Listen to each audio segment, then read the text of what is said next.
Okay, we are back. Welcome, one and all, to Outside the Cinema, your weekly source for cult movie discussions. We are your hosts. I am Bill, and across the tin can from me is Chris. We are live on Twitch, apparently. I know because my phone my watch just told me that we were. So we're live on Twitch, which you can watch Mondays at some point. I don't know, usually Mondays. Yeah. But yeah, what's the haps, dude? How you doing? Right. You know, just going. Just going. Not much happening. Going where though? That's the question. Everything's going. It's not going good. It's not going bad. It's just going. You know, as expected. All right then. Oh, that's a good thing, I guess. Yeah, for the most part. No weird stuff. Kids are all back to school finally. Yeah. Loving the peace and quiet of the house. Just like, I mean, I guess your house is kind of like a similar setup to ours, whereas like you have like your main living room, which is where like all the stuff is. My living room was held hostage the entire summer. Yeah, I can see. And I was just like, so like, and Travis he's got a decent group of friends, and I like most of his friends because they're mostly kids that I coach in baseball. So it's not like random weirdo kids that are just showing up out of the blue that I'm like, I don't know you. Who are you? Where'd you come from? Right. But they run as a group currently. Okay. We affectionately call the group Tara because it's Travis, Andy, Ryan, and Anthony. So we just refer to the group as Tara. I'm like, is Tara coming over today? And he's like, what are you talking about? And then I explained it to him, and he's like, you're not as funny as you think you are. Oh. And I'm like, oh, is that so? I'm like, oh, guess who's not picking up your video game you pre-ordered today? And he's like, you're going to pick it up. He's like, you want to play it? I'm like, all right. What are you getting? We got the new NBA 2K. Okay. We pre-ordered the Black Mamba edition. It's a Kobe Bryant centric one this year. Okay. And it's really good. So they usually, I mean, the 2Ks usually are, but he also got we got the new Hitman, the PS5 Hitman, but it's really just like a best of. So it's like all the best missions from Hitman 1, 2, and 3, and then like a couple of random missions they added, and we were both kind of like, they charged us like $70 for this. That's not cool. So no, yeah. Good. So he's gonna play through the stuff that he hit, the new stuff, and then he's like, can we just exchange it out? I'm like, yeah. If you play through it now and we exchange it out like next week, like a week after it came out, we'll get most of what we paid back. So. Yeah. And also apparently PlayStation 5 controllers just suck. I've got 4 of them. 3 of them have stick drift. Really?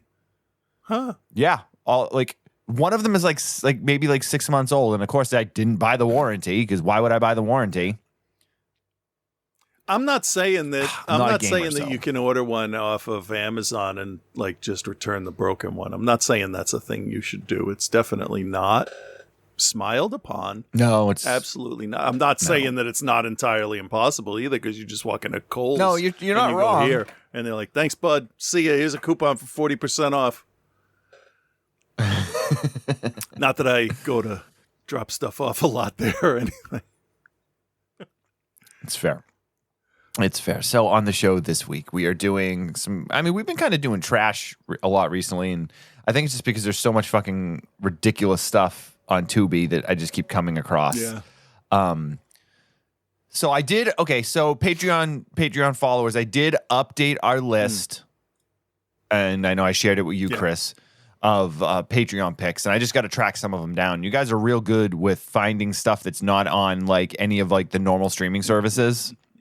Which, hey, I mean, more power to you. That's the spirit of the show. When we, the first 10 years we did the show, like Netflix was the only streaming service really. So we had to go out and find everything. So I probably shouldn't complain. It's like, oh, you can't pick movies that are on Tubi.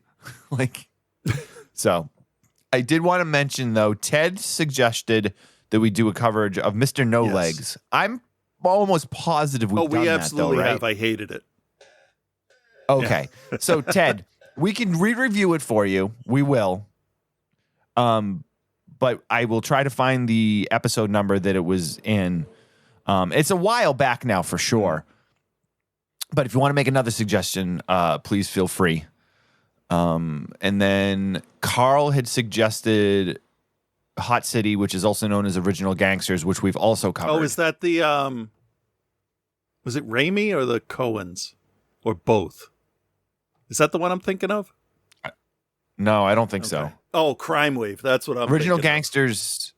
Original Gangsters was like a direct-to-video, like Vidmark film from like the mid-90s where they got like Fred Williamson and like Pam Grier and Richard Roundtree all together to make a new blaxploitation movie where they were like the senior citizens of the blaxploitation world, and there was like it was all right. We did cover it. Yeah, at some point. I'll rewatch it. The face off in that alley that they kept going back to. Yeah. Okay. Yes. It was fine. If I remember, it was fine. It wasn't anything special. Yeah. So, and then there was another. So Shane had picked out a few. I think with his, he had suggested the Three Mothers trilogy, but we've done the first two, and I don't know if I want to revisit Mother of Tears. Oh, I think I could. And his other ones are looking pretty good. So we don't. I think that might be all. And Andre had suggested a couple that I just have to track down. Robert suggested Godzilla versus Space Godzilla, which I believe is currently available on my hard drive. Yes, your hard drive, but I think it's actually available to watch on Arrow, maybe. Criterion has a lot of Godzilla stuff. Oh, so maybe it's Criterion. Let me I think it's available on one of the ones. I'm gonna check it because I'm not entirely sure here. And I've definitely seen that, but I don't think we've covered it. So I thought we did. We may have. Kong, Godzilla, God, 15 years of shows. 52 shows a year. We've covered a lot of stuff. It's on. I have no problem going. It's only on Pluto to stream for free. You can rent it for $2.99 on Amazon, $3.99 on Google Play, Microsoft, whatever their bullshit is, and YouTube. So, yeah. All right. While we're talking about Godzilla, any of you guys... Yeah. I'm going to recommend to everybody the Gamera series on Netflix. I like what they did. Okay. I like the creature redesigns, too. Very, very impressive. Speaking of Godzilla, here's Gamera. Yeah, they're the same, according to my kids. Similar, yes. But I was gonna say, any of you guys that are Patreon members, shoot us a message with some suggestions. We're gonna do our best to start getting through those in the next couple weeks. I think that is pretty much it. Patreon.com/outside the cinema is where you find that information. Okay, this week on the show, we are covering two different. I guess they're both they're trash exploitation type trash films. Two very different time periods, two very different films. We have from 1963, The Sadist, which is actually one I'm pretty excited to talk about because I think it's from its time period and there's a little more interesting stuff going on in that. And then also from 1992, Mind, Body, and Soul, starring Ginger Lynn Allen in one of her earlier attempts, or not earliest, but like one of her earlier attempts to cross over from the world of pornography and adult films to legitimate filmmaking. And you're in a legitimate film when you step on set and Wings Hauser's there. So, is that really? Okay. I have the opposite reaction to that. I mean, your definition of legitimate is probably a little different than some other people's. Definitely different than Hauser's. For sure. That guy cannot act without pointing. Here's the thing. That I think that he can act. But I think that he's so drunk when he's on films that he doesn't care about. Okay.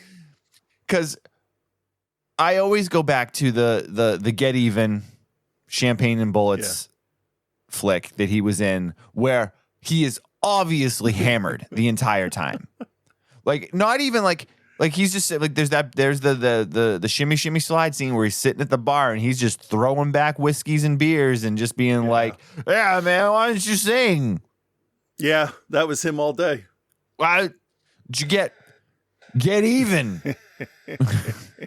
Hey, that's the name of the movie. I did it. I did a We're thing. done now. Great. But a lot of times when he shows up, it's also fun because he's a fucking ridiculous character actor. Yeah. So, but we are going to start with The Sadist from 1963, directed by James Landis, also written by James Landis. I do have a trailer here. Allow us to take a listen. I am Nicholas Merriweather, executive producer of a new motion picture I dare you to see. This equipment operated for 165 days, creating a new kind of realism, a suspense never equaled. This contains 70,000 feet of film, reduced to the most terrifying 90 minutes ever made. The Sadist is coming to this theater, to this screen. The Sadist. A human volcano of unpredictable terror, rejected by society, twisted with mental anguish, tortured by complexes, man or monster, sane or insane, but driven to shock and kill.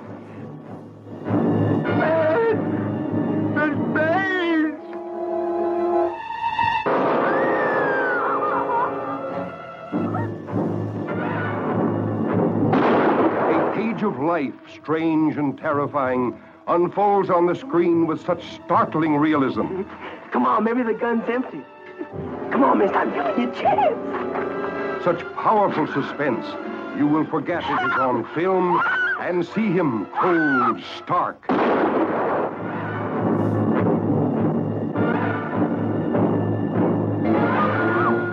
Inflicting pain, seizing revenge.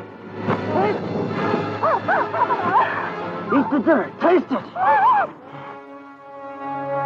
Giving only of his own driving passion to torment and twist the innocent, subject them to animal misery, and kill.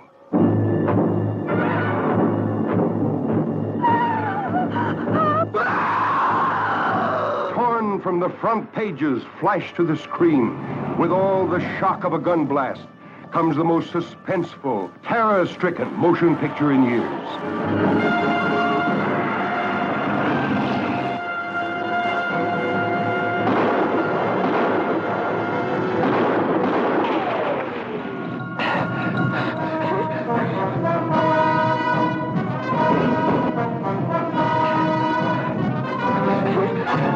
The Sadist is coming to bring you the most terrifying 90 minutes ever seen to this screen. The Sadist. All right, The Sadist. I think the beauty is if you... Stop. So this is one that's been on my radar now for a number of years that I just never watched, and I'd kind of put it off. It was on a couple streaming services, then it disappeared, and then it popped back up on Tubi a little while back. And we don't cover a lot of this like old school exploitation thriller stuff. I'm very careful with what we choose from this time period. I have this weird thing about trying to kind of protect that like nostalgia of a lot of that stuff, and I don't really know why, but just like any other time period, there is just as much garbage as there is good stuff. Yeah. Probably back then you get a little more good stuff than straight garbage because filmmaking was not open to as many people as it is, obviously today. But The Sadist is a different type of like exploitation trash than you're getting from a lot of other places. Film stars Arch Hall Jr. as Charles or Charlie. He is the titular sadist, if you will. He is best known for his role as Tom in Ega. Actually, I would think that's probably where almost all of our fans probably know him from. He was also in The Choppers, which was like a early biker exploitation movie. He did a bunch of biker stuff, didn't he? Yeah, he did. He's got that face, and he's got the like this time period for him is like dead on. So he plays Charlie Tibbs. He is the sadist. The film starts with a young woman named Doris, played by Helen Hovey. Richard Aldine plays Ed Stiles, and Don Russell plays Carl. They are on their way to a Dodgers game. And it's 1963, or it's actually probably earlier. That's probably closer to like 1960 or so. California, so you're not nearly as industrialized. A lot of back roads, a lot of desert, a lot of dust. Yeah. And their car breaks down. on the way to this baseball game. And it's a nice dynamic between the three of them because you have Doris, who's a very pretty young lady. She is, I think, a school. They say she's a school teacher or something. I think they all are. I want to say it. Oh yeah, actually, yeah, they're all teachers. Yeah. She's like the new hot teacher, if you will. Ed is the brawny, probably. I mean, he's probably supposed to be like 30, but he looks like he's like 45. And then Carl is the older gentleman who's like the elder statesman of the three of them. Yeah. So they're talking about baseball and they're trying to explain baseball to Doris because it's 1963 and a lady can't understand anything more complex than that. I mean, that's my one spoiler alert. I liked this movie a lot, but my one issue is when you revisit stuff from this time period, how they think all women are stupid, and it bothers me to no end. Because they're just treated so like, oh, sweetie, with the pat on the head. Like, you wouldn't understand. You're just a girl. Yeah. And this poor character is really cut down to that a number of times. But we'll come to it when we come to it. Anyway, so Carl is trying to hook up Ed and Doris, and she's like, oh, well, Ed's a pretty smart guy, and he's a good-looking guy, and he's got a job. So, maybe you should hitch your wagon to him. And she's like, oh, I don't know. But they're all for the most part, when we first meet them, all very just like milquetoast type characters of like, you are person A, you are person B, and you are person C. Yep. This is like My Three Sons, Dick Van Dyke kind of stuff. Very much so. Very much so. So the car breaks down. The water pump is broken.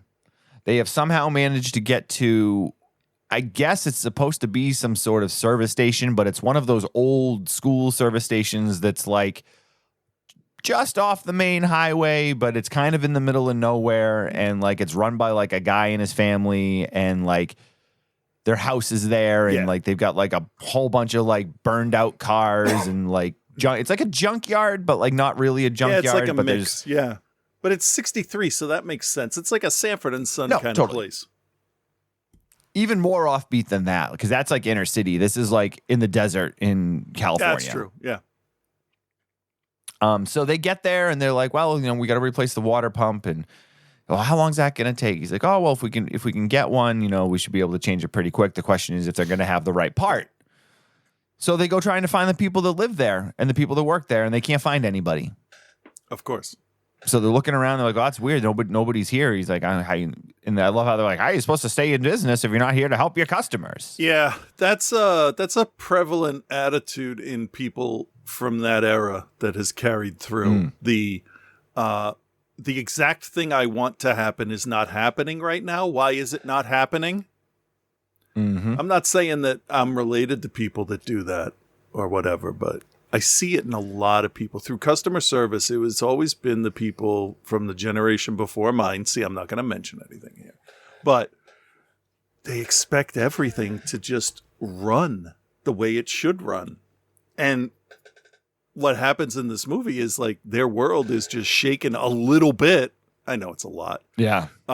It's shaken a little bit by the water pump going out, and they were just beside themselves with that. Yeah. So they don't have any like real world shit to worry about until they do. Yeah. Until they do. So they get there. There's no one working. He's looking around at some of the cars, and he finds a water pump that they can take out of one of the cars and put into their car. So Ed starts working on that, and Carl goes to kind of try to see if he can find somebody. And Doris she's just a woman, so she can't do much to help at all. So she's just going to stand there and look pretty. She did a very good job of that, however sexist she did. Is. Yes. She was very good in the role, for sure. Yeah. So they're looking at her. They go to work. Yeah. And Carl goes into the house and, super politely knocks on the door. Anybody home? Anybody home? He's like, opens the door a little bit. He's like, anyone home? And he's like, I'm coming in. Is there anyone here? And like, sees that there's a bunch of food on the table just left there. Like literally like one of those things where like, everybody just got up and left. Yep. Like they were sandwiches. There's a pie on the table. And it's fairly fresh, too, because he puts his hand on it to see if it's still warm. because that's what you want to do, touch other people's food. Sure. What are you going to do? It's 1963. Yeah. Lucky he didn't stick his finger in it. So, no, he wasn't that weird. No, just so he goes outside and he's just like, I don't know. He's like, I don't know where they are. And that's when we meet Charlie and his woman, Judy. Yeah. And he comes out, and he's the bad guy right away because he's got a gun.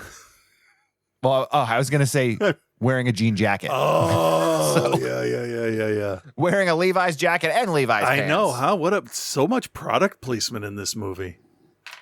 Yeah, Coca-Cola and Levi's both got their names in I here. have to say, I am not a huge fan of Coke, the brand.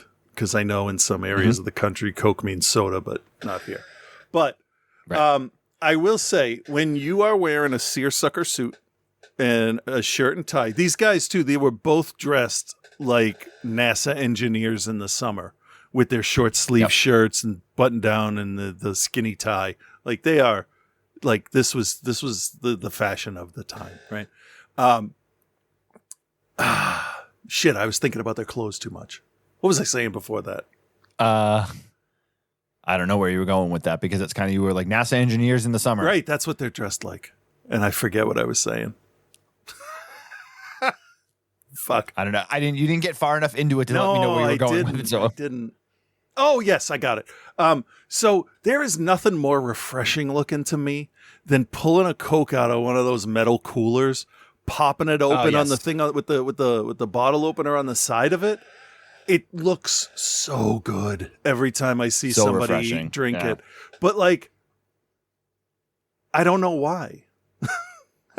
It could be because it was in bottles when I was little, and that's the impression I have from it. But they just they didn't even finish them. I was mad at them for that. They just put them down. It's like, I know it's a nickel, but come on. Anyway, Limpy comes out with his gun. Yeah, so he comes out, and if you're unfamiliar with Archibald Jr. and like his look, like he is like got the best face for like, I'm a maniac. Yeah, but he also does really well at I'm a confused dum-dum. Yes. And it works well when he's an angry, violent, confused dum-dum. Yeah, he very much is kind of portraying that uncontrollable dummy. Yeah, it's the stereotype. Who just like may have some definitely has some mental issues, but like might be on like, the spectrum somewhere or something, but also has no control over his impulses and his urges, and like is just like fucking crazy. And the film actually opens, we didn't mention it, with this like silhouetted shot of his crazy eyes. And him explaining the type of person he is and explaining what it is to be a sadist. All like enjoys, gets pleasure from watching others suffer and like the whole 9 yards. But he's just the thing he does with his brow and with his eyes throughout this movie, like totally sells it. And at first I was just kind of like, this fucking Joker. Like he's trying to like play like a mentally challenged type guy. And I'm like, that's kind of, obviously now it's in bad taste, but like even then I'm like, I don't know. But he doesn't really rely on that. He kind of opens it up. Yeah. And as he's kind of like jawing back and forth, there's a number of times where he's like, oh, you think I'm stupid. Right. Which is a big thing through movies for criminals. They don't like to be thought of as stupid is a trope. I don't know if that's a real thing or not, but. No, but I mean, I can imagine it is. It works. I can imagine it is. So he basically tells them, he's like, hey, so I need to get out of here. Me and my lady need to vamoosh. So you're gonna fix this car, and then we're gonna go. Yeah. And I'm gonna hold you at gunpoint until you do it. Yeah. Because I said so. Pretty much. Yeah. That's it. So he's got the girlfriend played by Marilyn Manning, and she's definitely not all there. No. This is very much a like kind of precursor or an inspiration for something like a Natural Born Killers. Oh yeah, no, this is the like, Starkweather killings. This is exactly what it's based off of. And I read that they had to make a specific point to say that the girl was 18 so that they could skirt Yes. any censorship. So it's definitely like, if you haven't seen Natural Born Killers, you seen The Frighteners? The same idea with Starkweather. Yeah, for sure. So she's like cackling maniacally. I think I saw in one thing that like she's supposed to be like some sort of autistic or something going on with her, because she's definitely not all there. She seemed very never said, childlike. Yeah. Yeah. She's got something going on. But it works, like the kind of uncertainty works. But she's got no personality really. Yeah. So she's just like a maniacally cackling woman who's continuously like pleased by what he's doing, and like he steals the girl's earrings and gives the earrings, and like she's getting the earrings that were just torn off this woman, like, and taking them like they're like, you know, this really expensive gift that he like thought about really long time and stuff. Yeah. So her portrayal of that girlfriend character is just, it's unhinged and out of control and perfect for what they're trying to do. Yep, it really fits the character they're aping off of there. So this film, I mean, the plot is very simple. They find out that he's like a serial killer or like a mass murderer or all of the above. He's been eluding police. He killed a bunch of people in Arizona, and he's just trying to get away with him and the girlfriend. So at this point, the three of them know that like he's going to kill us. And they're just trying to stay alive a little bit longer. And this is one of the issues I have with this movie, because through this whole thing, Ed is like he's supposed to be like a big strong guy, and he doesn't fucking do anything to help them. He just keeps biding his time to live a little bit longer. And there's this one point fairly early, I think. So Charlie kills Carl pretty much just for the fuck of it. He shoots the guy in the head for the fuck of it, to prove the point that he's not messing around and that he's going to kill these guys. Right. So Doris freaks out, because that's what women in 1960s movies do. Yes. She gets all like out of control, and he grabs her and slaps her to get her back into control, because that's what, again, 1960s, that's what you do. Yeah. But there's this one kind of, and it was kind of like a throwaway line, but I really just loved that they included it, because it got me thinking through the whole movie that they acknowledged what's going on here. And like, she's like, you didn't do anything. You just let him shoot Carl, you coward. So she calls him a coward in front of all of them. Yeah. And like, never gets mentioned again, but I'm like, okay, but she realized that like he should be doing more here. Right. So that kind of step made me step back from the like, why isn't he fucking do anything? Because they gave us enough character exposition to know that like he's kind of a coward. Yeah. Yeah, he's a piece of shit. So the whole time he's just fixing the cars and just being like, oh no, we're gonna get out of this. We're gonna get out of this. Because if he refuses, he's gonna get killed. Right. So yeah. But there's a number of points where he's like, you're just going to kill me anyway. And I'm like, so yeah, why don't you do something? There's so many would-be weapons just strewn on the ground in this place. Yeah. There's pipes, there's pitchforks, there's tools, hammers, just random car parts. Anything. Yeah. And Charlie, as the maniac in this, there's a number of times where his attention just gets diverted. Oh, completely, yeah.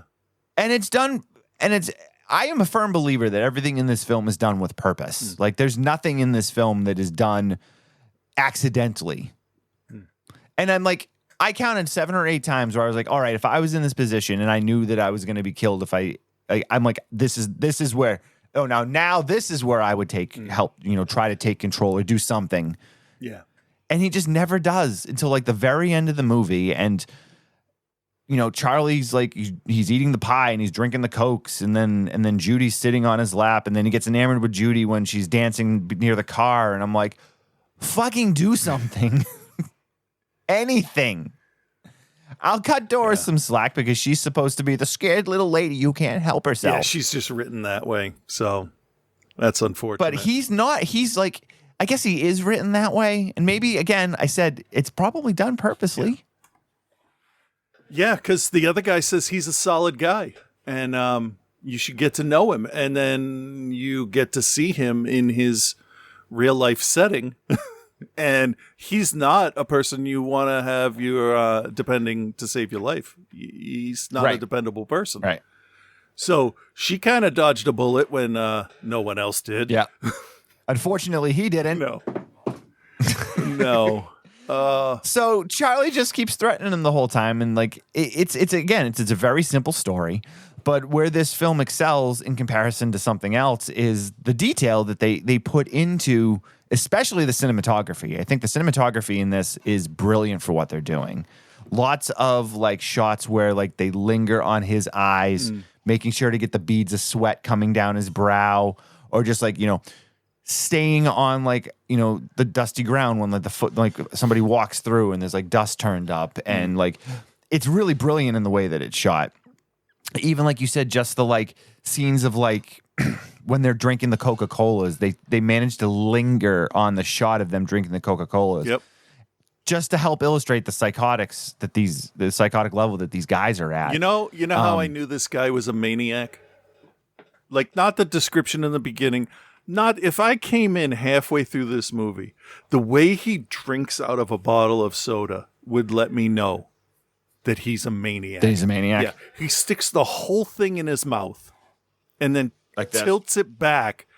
So, like, there's definitely backwash in there. How do you drink a drink like that? I don't know. I always put my lip like 3/4 of the way up the opening and do it that way, because then I can close my lips as I'm tilting the bottle back. Isn't that what everybody does? That's what I do, man. I mean, okay. I've only murdered a few people, so it's not that big a deal. But this guy went at this Coke bottle like it owed him money. Yeah. Like, he angrily drank that soda. And it wasn't the first one he drank either. He had a bunch. He had a few. Yeah, and so that goes back to like details like that, man. Like, I'm sure they told him to drink. They're like, drink this soda very aggressively. Yeah, make me uncomfortable when you drink this, but do it normal. Got it. Okay. Yeah. And then he did that, and they're like, fucking awesome. Yeah. So, I mean, this whole film is just, it feels hot, it feels sticky, it feels sweaty. And the whole time I'm like, dude, why is this guy still wearing his jean jacket? Well, because he's nuts. The weather doesn't bother him. Right, exactly. So there's a couple of moments. I mean, this movie's like, overall it's fairly dark, but you get a couple moments of hope. Like a couple of policemen come by on motorcycles who just, I guess, happen to be on their motorcycles driving the back roads. Well, yeah, they're patrolling, right? I guess, yeah. So then, there's some hope there that gets diminished pretty quickly. Of course. What was the other point I wanted to make before we kind of get to like it? It all plays out kind of. I shouldn't say exactly the way you expect it to, but kind of the way you expect it to. Sadly, I actually really loved the conclusion and how Charlie ends up, biting it, literally and figuratively. And Doris does a really great job of playing that damsel in distress and trying to get away from him. It just it's inspiring. It's not. You don't get. Yeah, go ahead. Well, I was just saying we don't get movies like this really anymore. Well, we do, but they are few and far between for good ones. Right. We're the studios were getting back into more intelligent horror instead of hack and slash stuff, but that's all done now, so everything's done. Yeah, they don't want to pay the guys to write it. No. No. Hey, I had a theory. And I have no place else to say this, so I'm going to say it here. I think that the millionaire studio executives that donate to both the Republican and Democratic parties are purposely prolonging the strike so that you don't have people like Stephen Colbert and John Oliver and everybody else having their jokes written for them every night that then can get into the news cycle. I think there's some Republican interference going on there. Well, I mean, do they want to pay on it? The whole idea is that they want underpaid people to be paid more. So obviously, if they're saying no, the Republicans are behind this. Yeah, well, and greed on top of it. But I think it's something more to it. I'm not saying I'm a conspiracy theorist, but I'm saying the coincidence of an impeached twice, 4-time indicted, 91 charge ex-president is going on trial next month, and we have no writers or actors to do anything outside of news reporting and the people on YouTube. Yeah. You're not wrong. It's a weird situation. No, That's all I wanted to say about that. Also, I can't wait to watch him go to jail. Yeah, we'll see. Oh, he will. Yeah, I'm not. He will. If they're, I hope so. If they're doing this, he's got 4 trials. You telling me he's not going to get charged once on any of those 91 charges. I mean, I wouldn't be surprised if he somehow gets out of this. I'm with you 100%, dude. Here's how he would 100%. get I out want to of see it. it happen, but I'm not convinced. He will get out of it by dying. That's the only way he can get out of this. He's never going to die. Oh, no, he will. No, he's not. He's never going to die. Not by his own choice. But you know what? Well, obviously. You know what's funny, too? He is... I can just see him trying to deal with the Grim Reaper and just being like, listen, I don't need to go now. I heard a lot of bad things. I heard a lot of bad I don't things need to go about soon. you. People are saying. I've got dirt on you, Reaper. You want to mess with me? Well, we'll get the horns. Oh, and then I don't know why he sounded. What was that impersonation I just did? I was like Steven Seagal doing Trump. And don't forget, we have the horrifyingly sad but ultimately entertaining Glitch McConnell out there. Oh my God. I feel so bad, but fuck that guy. I feel bad because but at the same time, it's like, everyone around him is kind of like, hey, dude, hey, Yeah. he's just too fucking arrogant. He is. And they've dealt with his shit for so long. There's nobody strong enough around him now to be like, nope, you're done, dude. Yeah, Go home. because everybody now in the Republican Party is a fucking fruitcake. Unbelievable. Lauren Boebert. I thought Louis Gohmert was the dumbest person in the government. But holy shit, have they upped their game since then? It's ridiculous. Oh, it's ridiculous. Just so much fun to watch. Now, and then I'll stop. All right. Today, I saw that the GOP is going to rebrand themselves from pro-life to something else because now that Roe versus Wade has been canceled, people are pissed, and access to abortion is polling at either 61 or 69%. I know that's a big range, but it was in the 60s, which it's never really been. 61% a few months ago, 67 now. That's what it was.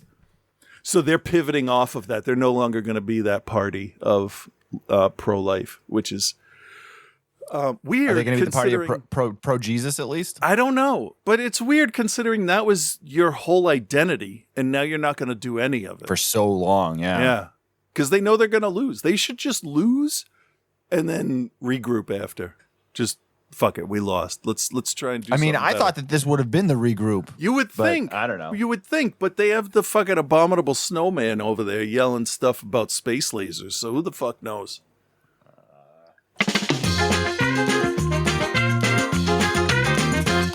And now back Chris, to the show. With that said, what did you do you recommend and what is your grade for The Sadist? Yeah, I'm going to recommend this. I will say, though, if you do watch this, you are going to get really upset with The Devil's Rejects and parts of House of a Thousand Corpses. And maybe even Rabid Dogs. Because it definitely looks like it informed them. The shot For sure. where Charlie shoots the guy is exactly like the waiting scene between Otis and what's his name? Walt Goggins in House of a Thousand Corpses. You're waiting, you know he's gonna die. It's just a matter of when. And then the whole quote unquote family hostage thing out in a remote location. Like it's all like, I get it. I see where you got your stuff from. You got it from a much better movie. Good job. But it felt like, as I'm watching it, I'm like, wow, it's kind of a blatant ripoff here. But this being the one of the more one of the earlier ones in this type of genre, right? Well, I can go with a recommend on this. That dude is nuts. He's fun to watch. Yeah. Yeah. So I'm gonna What's give the it. grade? I'm gonna give it a B. regular. Be regular. Yeah, because I was going to go with a minus or a plus, but I think just regular B. Okay. I'm going to recommend this also. This definitely scratches that itch for like trashy, low budget, exploitation-y, early 60s stuff. I think the main character, he's just delightfully insane in that dark-hearted sort of way. He's not like a comic book caricature type guy. He's definitely got a hard edge and like comes off as scary. Yeah. He comes off as scary. Unlike that trailer kind of led you to believe, it's not a horror movie. Definitely thriller is where it sits. It's horrific, but it's not horror. Right. It's not there's no like stalking and killing and like stuff like that. It's not even psychological horror. No, it's just bad situation with bad people. Yeah, like funny games. Yeah, cinematography is excellent. I love what they did here, the way they linger on the shots too long, Oh, the guy that did the cinematography hot, dirty, sweaty is a huge name. I forget what he did.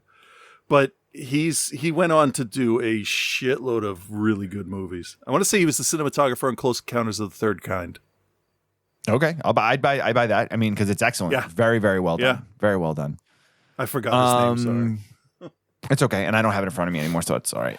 So I'm gonna go with a B. I'm gonna go with B plus. I'm gonna bump it up just a little bit over yours. I really enjoyed it. I was worried that it was when like he first hits the screen and he's doing the like pouting and the like thing with the eyebrows, and I'm like, oh man, this is gonna be fucking ridiculous. But pretty quickly, they hone him in and are like, no, this guy's not to be fucked with. Yeah. Even though you could have gotten away about 15 to 20 times. Right. Just don't fuck with him. He seems dumb, but he's unpredictable, which makes him more dangerous. Right. Yeah. And like when he shoots the one guy in the head and proves that point, like, okay, I get maybe not being careful about what you're doing. Yeah. But at the same time, he's going to kill you. So yeah, that's a tough situation. That's really so the Sadist, you can watch it on Tubi in the U.S. I'm not sure what its availability outside of the States is, but it's definitely worth the watch. One of the better films we've covered this year, I think. Even though it's black and white, because I know some people have an issue with that. So the black and white helps. I think it helps. Black and white helps, especially a movie like this. Yeah, because it could have been filmed in color, but they chose black and white. And they chose black and white because of the cost. The black and white film was cheaper. But it also looks better, so I'm gonna pretend that. Either way. All right. Let's move on to 1992 and a different type of trash, Mind, Body, and Soul, starring Wings Hauser and Ginger Lynn. I think I have the original trailer. Yes. Coming soon from AIP Home Video. Ginger Lynn Allen. And Wings Hauser, star of Beastmaster 2 and Bedroom Eyes 2, in the supernatural erotic thriller, Mind, Body, and Soul. Oh my God. After witnessing a bizarre satanic ritual conducted by her boyfriend, Brenda Carter discovers that her seemingly perfect life has become a terrifying nightmare. Detective, I don't know who these people were, but I'm not one of them. Hi, I'm John Stockton, criminal defense attorney. I think you're innocent. I'd like to help you. Why is it that my case is so important to you? I lost somebody very close to me to a satanic cult. You are a betrayer. You are one who cannot be trusted. I have done nothing wrong. I terrorized her right before she left the prison, like you asked. I choose to kill her. Stalked by a bloodthirsty cult as its next sacrifice, she must confront the dark force of its demonic god or be consumed by its power. It's a big bad world out there. People get hurt. I just don't know about this stuff. I'm skeptical. Especially when it comes to fortune tellers with neon signs in their window. Welcome to her nightmare.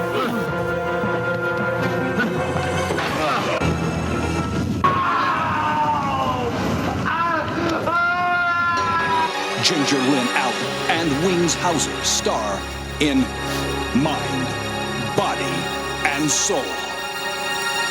There you go. Mind, Body, and Soul from the always dependable AIP. This is directed by Rick Sloan, who directed a few things. He's probably best known more so as an editor. He's done a lot of editing work in his career. He was a producer on Hobgoblins, Blood Theater, The Visitants. Decent amount of production work on a lot of the stuff like Vice Academy, those movies, Babe Watch, and a whole bunch of other stuff here. Vice Academy, all the Vice Academies.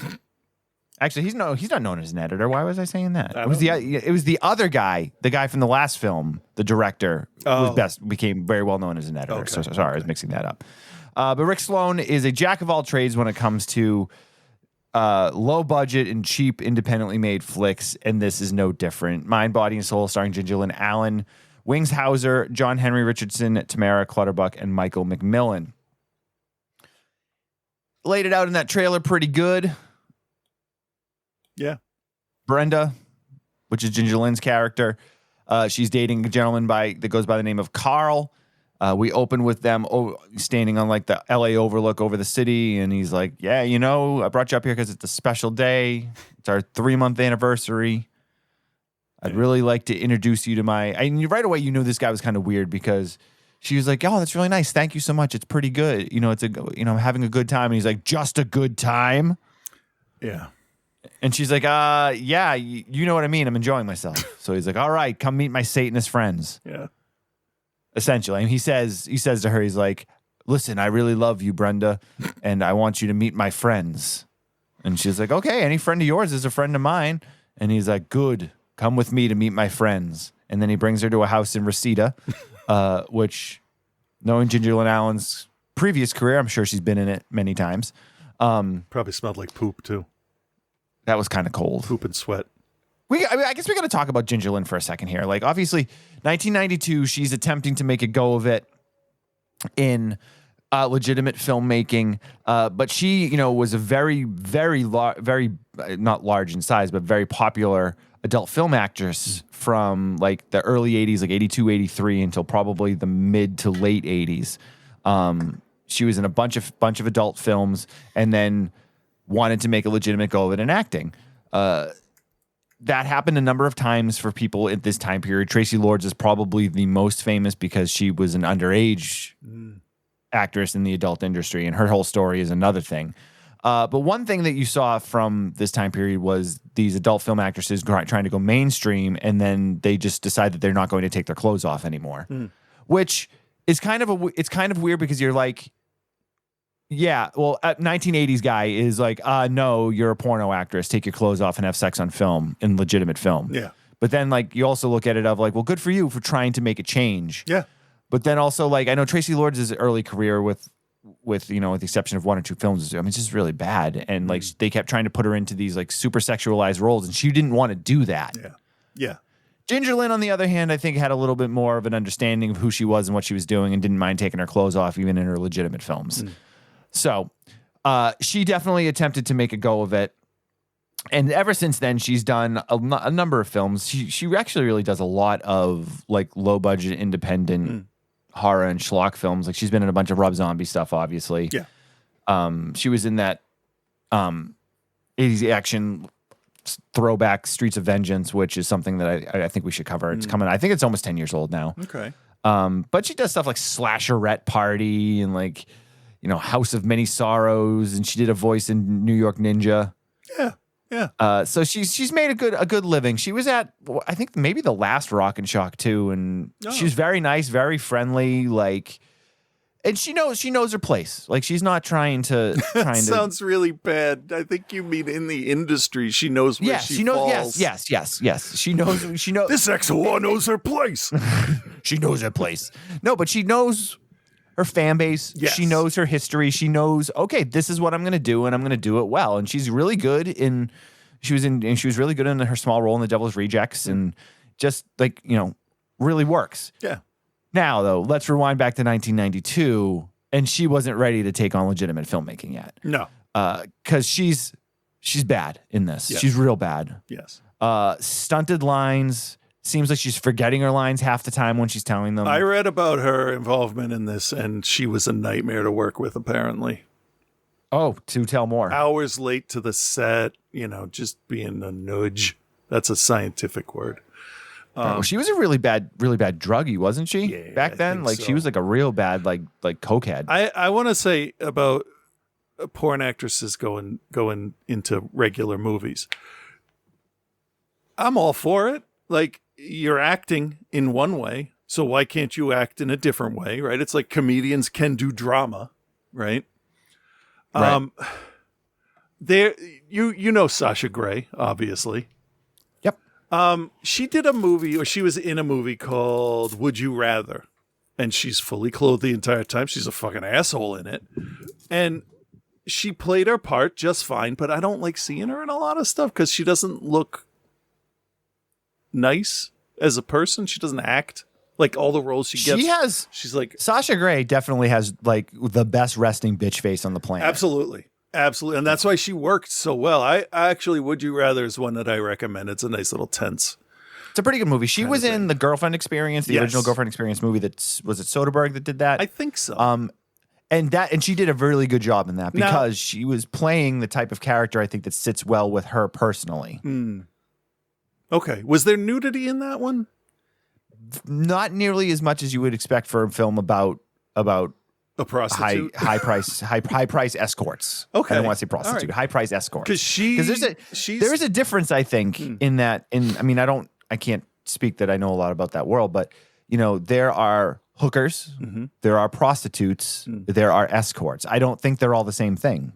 No, it is. I don't know. Hooker and prostitute might be the same, but escort is definitely like from my understanding, the expectation of sex is not always assured. Maybe Reverend Scott could tell us. He'll know. Maybe.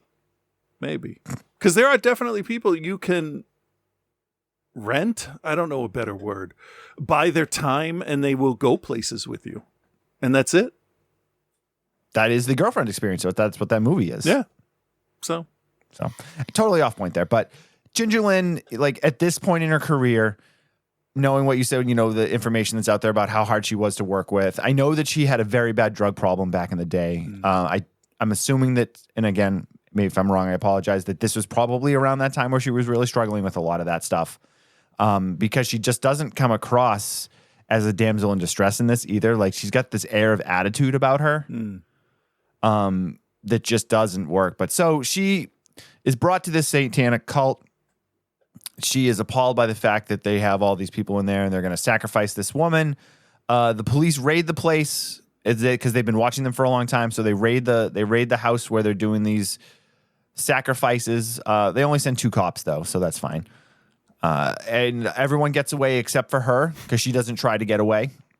And they bring her in and are basically, well, you're part of this cult because you were there. So, hey, you're going to go down for this. Yeah. Down for what? I'm not sure. That's never really explained what she's arrested on. But so she's bailed out of jail by Wings Hauser, who identifies himself as her lawyer. He's a public defender. Actually, he doesn't say he's a public defender. He says he's a criminal defense attorney. Because she's having a conversation with one of the fellow inmates that's in there with her, and she's like, oh, well, did they get someone to represent you yet? She's like, oh, they don't really work fast like that here for the public defenders. And then this guy shows up and he's like, oh, I'm a criminal defense attorney. Yeah. And immediately, spoiler alert, I'm like, he's the head of the cult. Obviously. Immediately. Yeah. When he was like, I'm going to defend you. I think you're innocent. I'm going to take care of you. Do you want to come stay at my house? Yeah. I'm like, oh, he runs the cult. Yep. It's not even like 5 seconds. Like he walks on screen. You're like, there you go. As soon as he was like, I'm going to be your attorney. I'm like, oh, well, he's the guy with the sock over his head and the voice changer. Yeah. Yeah. Because the cult is presented in the most generic way possible. They're all dressed in black. And even Ginger Lynn's character goes, why is everyone dressed in black? Yeah. And the boyfriend is like, well, that's just what we wear to these. Okay? Yeah. And it's like the most like spirit Halloween, skulls on the side and like the giant wood pentagram on the wall, and everyone's wearing a silver pendant with a pentagram on it. And I'm like, oh yeah, it's the early 90s, the late 80s, early 90s. Yep. Yeah, Satanists are the worst. I fully expected him to start ordering Chinese food at that point. and an order of, what is it? What the hell was it? Is it egg rolls?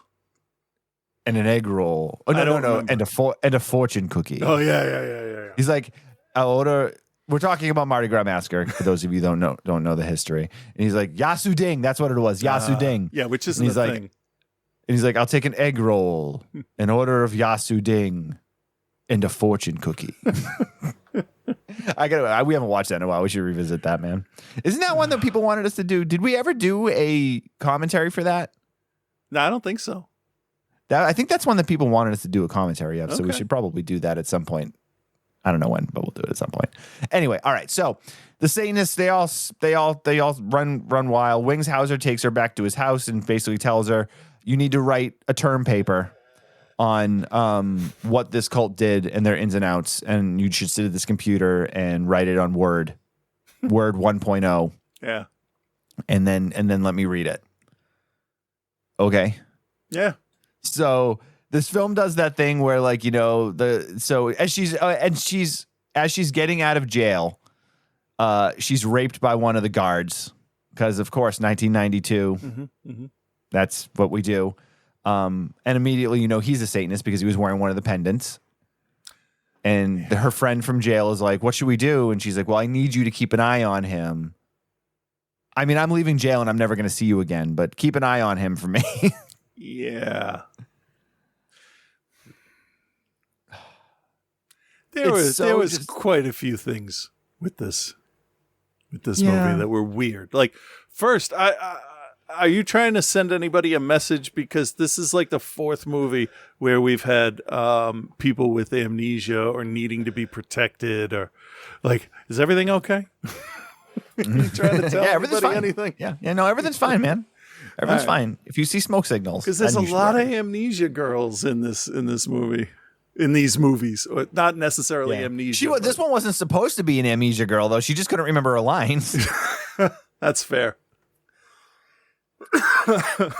So, I mean, that kind of plays itself out. The cult is trying to get to her. They can't get to her. She goes on the Ricky Lake show.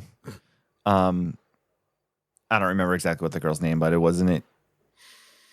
I don't know. Something Jones. It was any of those like early 90s talk show type things. Oh, yeah. And she meets a black magic priestess there who's also on the show, who is basically like, you're misjudging our Wiccan community. We can do whatever we want. It's not all evil. Yeah, and it's like nobody was talking to you. Yeah, it's like, why are you even here? Yeah, we're talking about Satanists, not witches. So when they're leaving there, she has befriended a gentleman named Sean who works at the TV station. And I mean, it's so obvious that he's just looking to get laid. Yeah. But he falls in love with her or whatever. So they get chased by the guard. The guard like follows them, and then they use the satanic pendant that she stole from him. And if you believe in it, it will protect you. Well, it didn't protect his chassis on his car or his face going into the windshield, because like she holds the pendant and he just like drives off the road and into a river. Yeah. Huh? Yeah. He's like I guess she had his pendant, so I guess that's why he wasn't protected. The whole pendant thing made it really stupid. Yeah, and so then her friend that was in jail gets released because they know that she knows something. And then so I'm like, she's a shit friend anyway. She's just like, give me the pendant, I need protection. Yeah, so then takes it from her. Yeah. Yeah, she cons Sean into driving her to the ghetto to meet with the black metal priestess. Who also, interestingly enough, when she was in the interview, she throws out how do you know it was Satanists? Maybe it was some crazy teenagers who were acting out what they heard in a heavy metal song. Yeah. Yes. I'm like, no, you're supposed to be on their side. What are you doing? Definitely somebody with bad experiences or an agenda wrote this thing, because... Yes. 100%. 100%. Heavy metal is bad. So she goes to the priestess, and then the priestess like summons some demon to protect this other girl, Rachel or whatever her name is. And that doesn't work because fucking Carl, the boyfriend, shows up and murders her by accident almost immediately. Yeah. Like she went through, I'm like, they gave you stuff and they told you to believe and protect it. And so you would be protected. So obviously you fucked up somewhere. Because you died of a stab wound to your shoulder. Right. My favorite thing too is something I hate, and it's It's when dead bodies don't behave like dead bodies. Because she was sloped up against the side of the bathtub, sitting up, resting her head.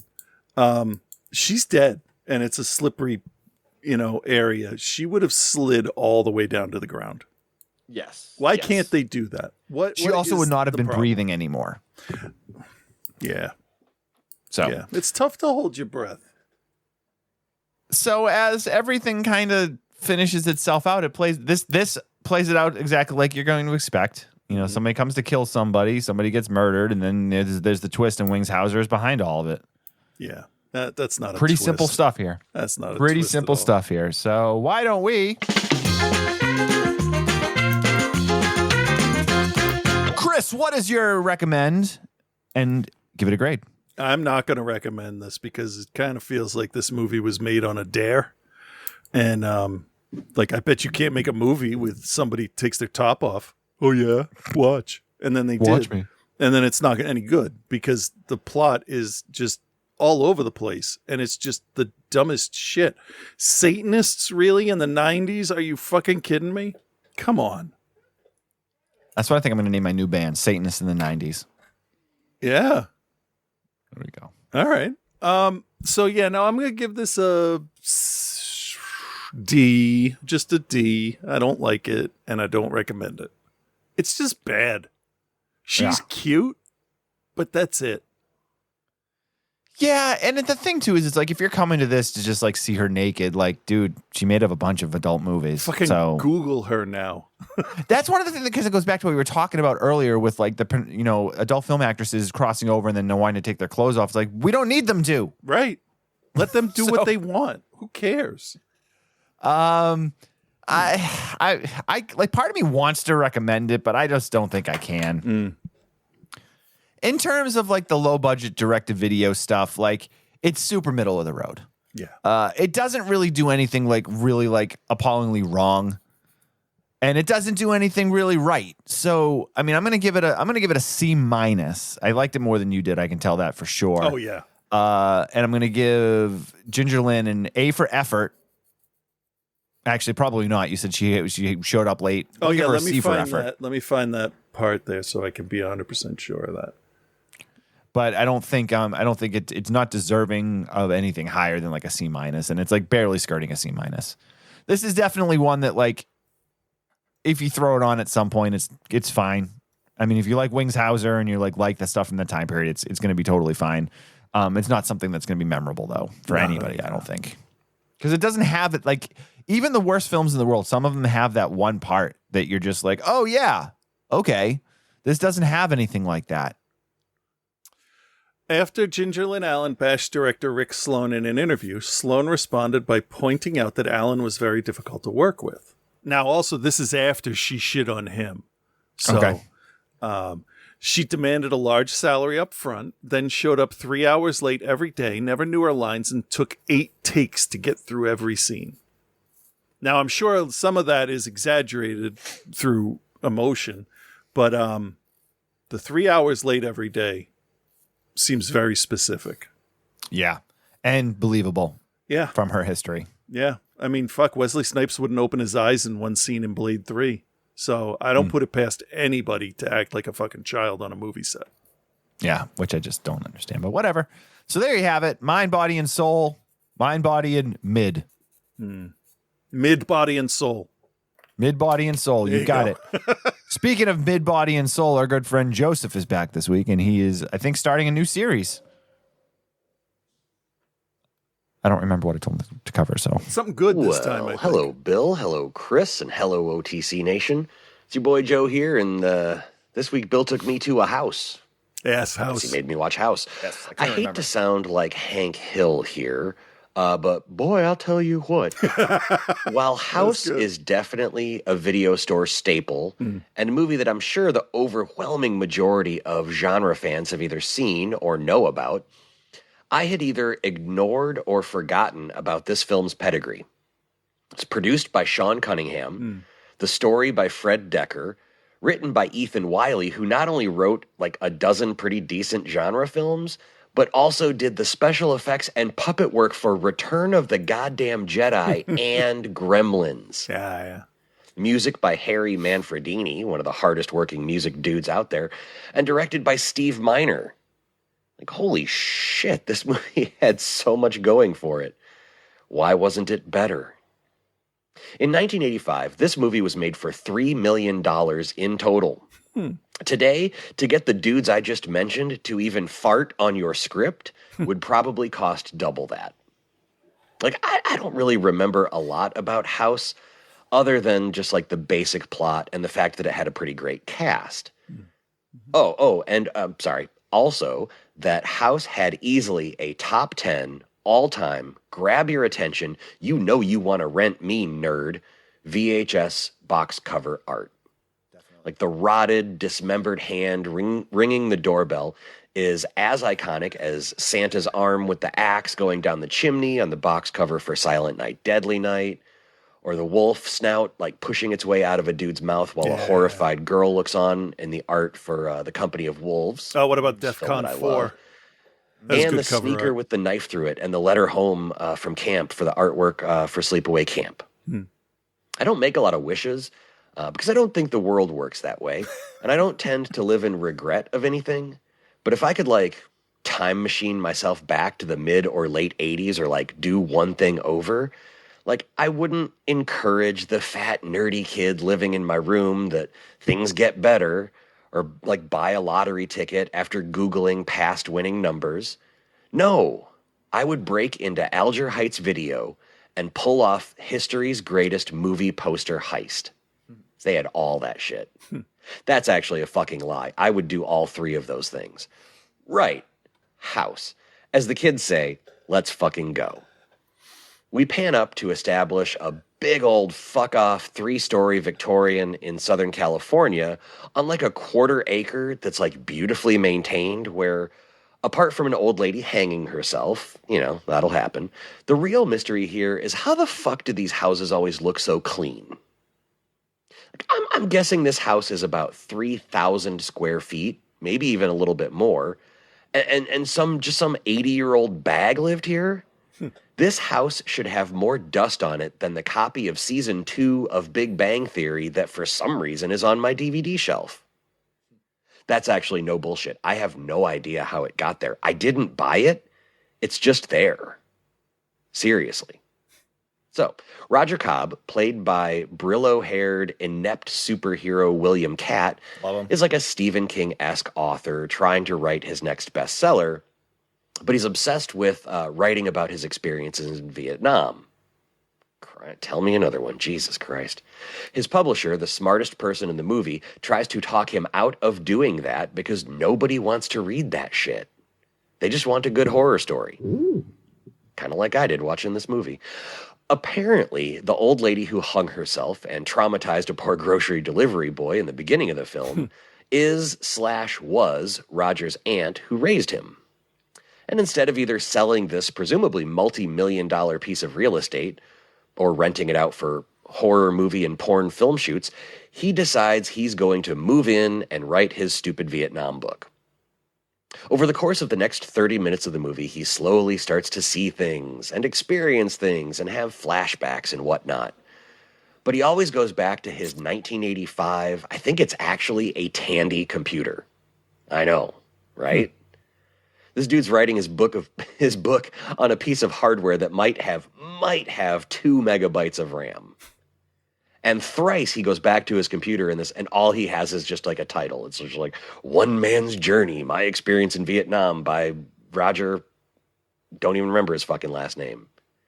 And I can tell you this, as someone who has tried a few times to write a book, this hit home as the scariest thing in the movie so far. I'm experiencing something here, though. We're a little bit later. This is probably about a half hour after I wrote that last thing, so bear with me. A moment of lucidity while trying to make you laugh, probably only being mildly successful. I think I was maybe 12 or 13 when I watched this, and I thought it was a decent, scary flick. And it still is. It's an okay, decent little scary flick. It's a little slow, but most haunted house stories are. The special effects are very cool, etc., etc. But Watching this now as a 46-year-old who has, experienced life and trauma and shit like we all do, I realized that all these hallucinations and haunted stuff in the movie are all just this dude's trauma reliving itself. Like, his big homie, Richard Mall, who died in Vietnam, gave him a jump scare, and he talks about his contentious relationship with his uncle, who caught this big-ass marlins hanging on the wall, and that pulls an evil dead and comes to life and attacks him. He's going through a divorce, and when his wife comes to check on him, she turns into this big, ugly monster, and he kills her. Like, fuck, I think someone might have written this movie as like a form of self-therapy. I also think that maybe the crew behind House were really big fans of Evil Dead because, like that movie, they never let this get like full-on scary. Like there's always a light spirit to it and kind of a sense of camp. And I'm not even saying that's a bad thing. It's something you got to be in the mood for. The big bad here is the rotting corpse of Richard Mall, his big homie in Vietnam. And I get it. Might actually be scary if it wasn't played for laughs. The ending of the film almost literally negates everything that just happened for 90 minutes, and it was just okay. Here's the thing. The good. The cast is almost 100% really great character actors that and the practical effects are very, very good. If a little too inspired by Evil Dead. The bad. I've said this about other films, but this should probably have been a 30-minute chunk of a horror anthology film. Like, if you cut out all the scenes of William Catt just, like, slowly investigating noises he's heard, you'd only have about 30 to 35 minutes of actual movie here. So, failed the phone test a couple of times. House gets a narrow pass. It is worth revisiting if you've seen it before, and worth it if you've never seen it. It won't blow you away, but on the other hand, it doesn't blow. At least not a lot. I seem to remember House 2 being a better film, but played even more for laughs than this one. I'll see if my memory holds up next week when I watch that. Until then, be good, everyone. I mean, it can't hold well for the series if in the first one, Joe is like, this should have been a 30-minute thing in an anthology film, and then there's like 5 other movies. Yeah.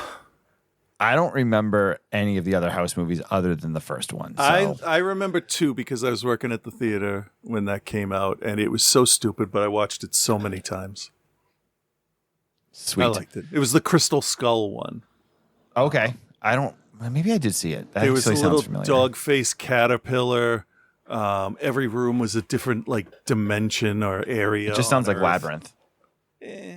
Sort of, but Bill Maher shows up, so that kind of shits on the movie a little. Oh, fair enough. Speaking of shitting on the movie, yeah. Holy shit with Reverend Scott. Wait a minute, Bill. Before you start this, can you give me some cash for lunch tomorrow? You couldn't ask me this before I started? Sorry. Maybe like $20 should cover it or something. Unbelievable. Sat here for here's $13. Thanks. I wanted 20. No.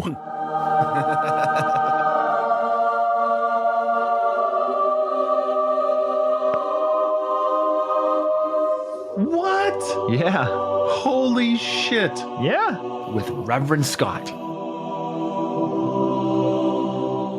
Somebody should be getting shot. Yeah. Should.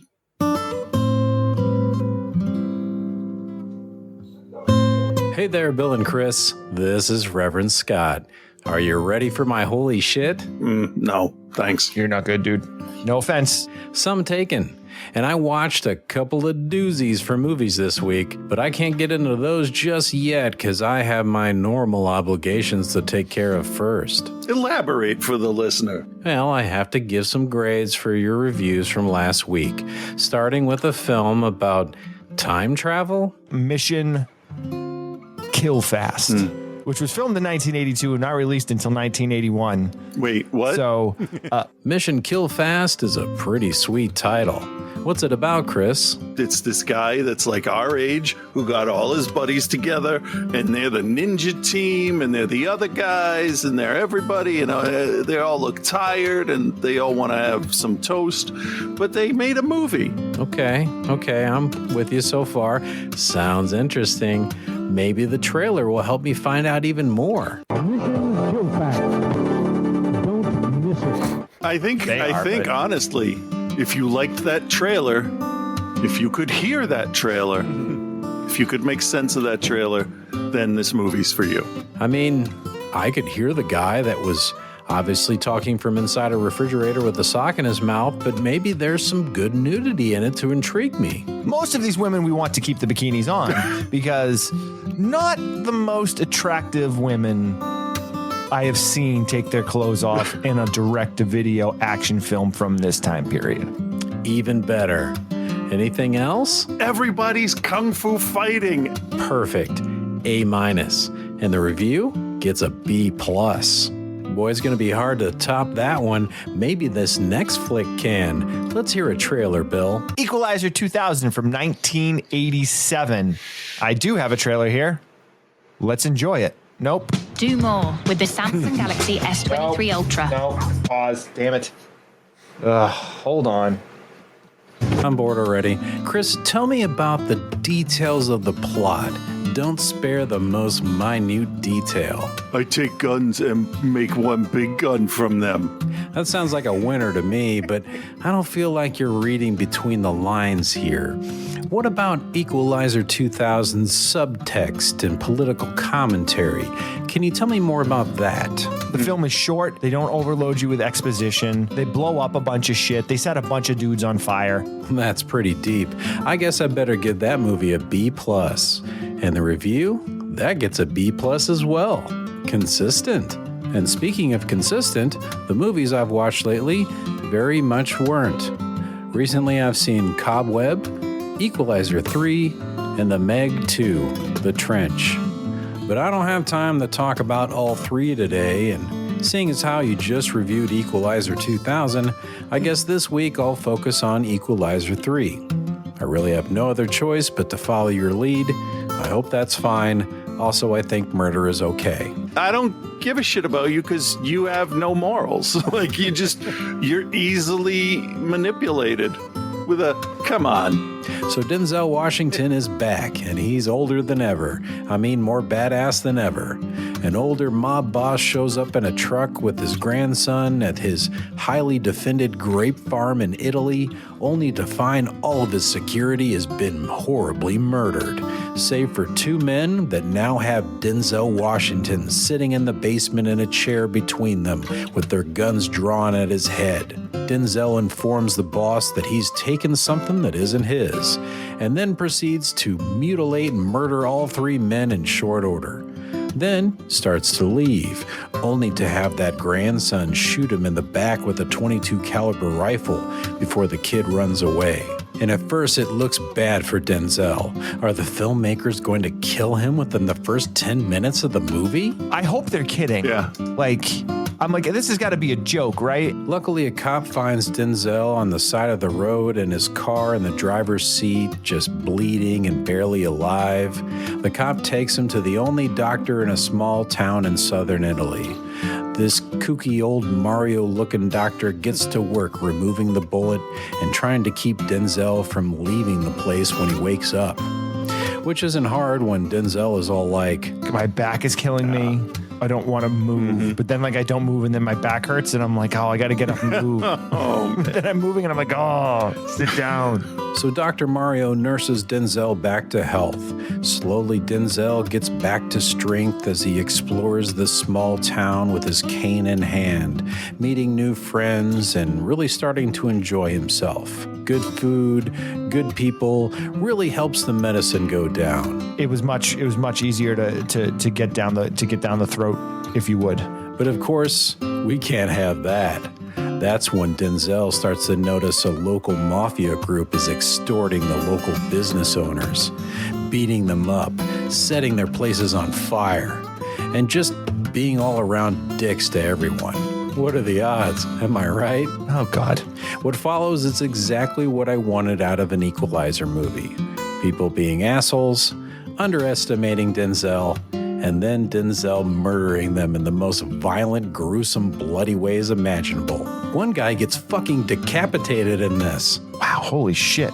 There's also a pretty good side plot involving Dakota Fanning. She's all grown up now and she's an anti-terrorist agent or something like that, and Denzel seems to always have the just right information to help her out. Because it turns out, well... So there's so much exposition that doesn't matter in this movie. At the end of the day, it doesn't matter. All you want to do is see more shitbags get destroyed. I mean, is this high art? No. Is this deep and multi-layered? Definitely not. But is it exactly what I expected and ultimately wanted from an enjoyable, violent Equalizer sequel? You bet your ass it was. It was fun, badass, and also some amazing and breathtaking scenery that you might expect from being in Italy. And if you love movies like John Wick, the Bourne trilogy, or Taken 1 but not Taken 2 or 3, then you'll really like Equalizer 3, and I give it a B+. Okay, that's all you get. You have to leave now, and I'm gonna go spend Bill's cash. Hey man, fuck you. Peace and love, guys.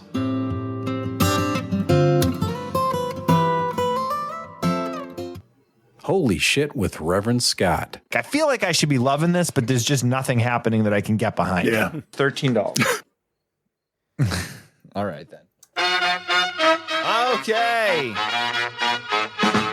Thanks for listening to the show, guys. If you watch the show, that's cool. You can follow us on Twitch over there. Just look up Outside the Cinema. There's the YouTube pages. There's our Facebook group. OTC Bill, Acrothulu on Instagram. All those things. Yeah. Yeah, that's it. We'll be back next week with another show. I think hopefully we'll start some of these Patreon picks next week if we can get our hands on them. So that's all I got. You got anything else, Chris? Nah, I'm good. All right, guys. Have yourselves a good week. We'll talk to you soon. Bye-bye.